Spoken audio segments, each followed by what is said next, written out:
There were some really good deals last year on vehicles. There were. In December, I test drove a new truck. A very nice new truck that they were offering unbelievable deals on. $13,000 off. Plus cheap financing. Mm-hmm. I looked at the payment and I thought, because, I mean, it's not hard to figure out what that translates into. I looked and I went, yeah, I can afford that. If you think about what I spend, because you do this trick with yourself. What do I spend for my office? What do I spend to pay my video editor? Hi, XD. What do I pay for the computers and the stuff? What do I pay for my cell phone service? What do I pay for my internet service? You know what? It's kind of like my cell phone and my internet and my water bill will pay for this truck. Sure, I can afford it. And the truth of the matter is, can I afford the monthly payment? Yes.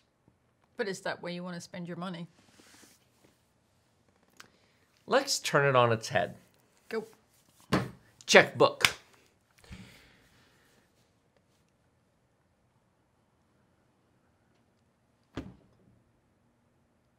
So I'm sitting there looking at the number, and it was more than $50,000. But if you finance it over 72 months at 2% interest, it's not that much money after your trade. And I'm sitting there looking at the number, and I'm like, do I want to write a check for this? Do I want that amount of money to come out of my account? That is a substantial percentage of the amount of money I have. No, it's not worth it. It's not worth it. But it's only $500 a month. You can afford $500 a month. Yes, I can.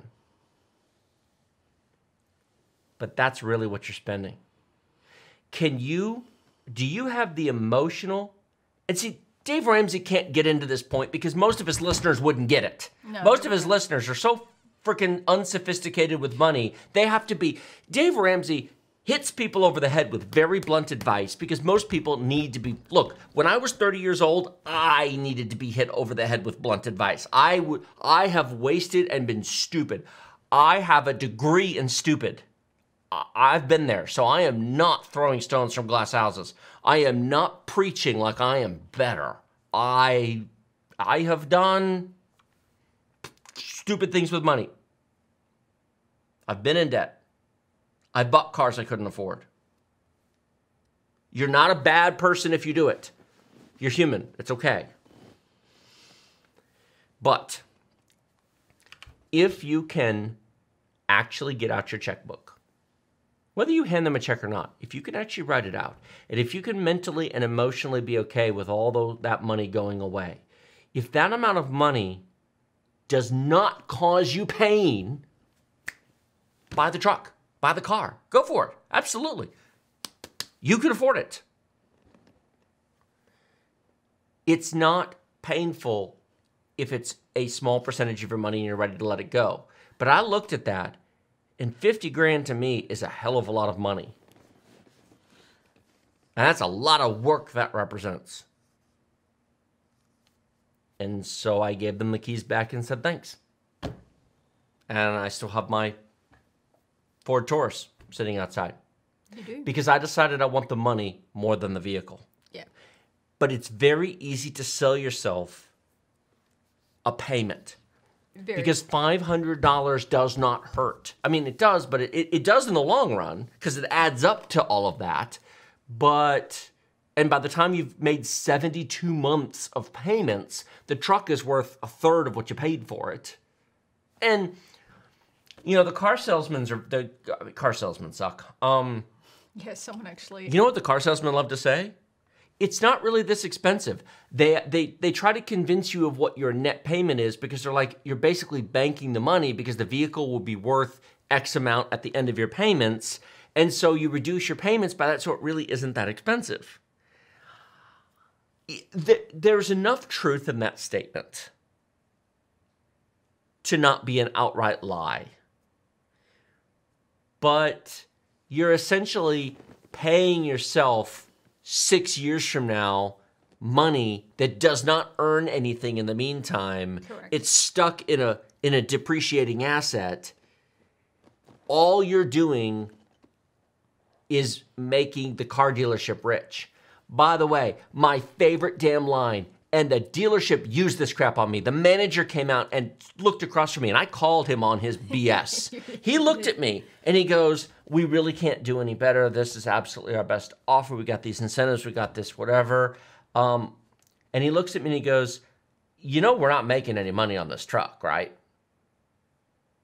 I leaned back, and I said, oh, really? Well, then why are you selling it? If you're not making any money, then there's no point in doing this. Well, we just want to put vehicles out there. We're a volume dealer. We want to, get the vehicles in for service. We want to put another one of these vehicles in the area. We hope to have your business in the future. We hope you service it with us. And so I looked at him. I looked to the left. I looked to the right. I looked up and around. Now, you guys don't know what it looks like. But I'm sitting in this brand new 2-story glass and steel, gorgeous showroom on prime freeway real estate in a prime part of town. This building cost at least $10 million to put there between the land and the building. It was easily $10 million. And I leaned over and I looked at him in the eye and I said, I appreciate that you want to sell this vehicle. But to be completely honest, you're full of crap if you're telling me that you're not making any money selling the truck. We are sitting in a $10 million building that did not get paid for out of the goodness of the owner's heart. Please don't give me that crap. So he didn't really have a lot to say to that. Car dealers love to say they're not making any money on cars while they're in these freaking ridiculously gorgeous, oversized buildings. What the hell do you think's paying for all this? Anyway. Feel better now? I'm going on a tech rant. Yes. Yeah. There's some super chats. Ink says, this all started from advice from the youth in an economy. From Jeremiah. Buy a car that has a price tag that does not cause you pain to write a check for it. Whether you write a check or not is a separate point. But I would take on a $500 payment much easier than I would write a $50,000 check. And in the act of doing so, I kind of look over at the vehicle and suddenly love it a lot less because I want all that money in my bank account. And I go, I want to retire someday. I don't want to be working when I'm 70 years old. That thing, in 10 years, will be worth 10% of what you paid for it. It's not as pretty anymore. No. You know what I did? I got back in my Ford Taurus. I drove home. It's fine.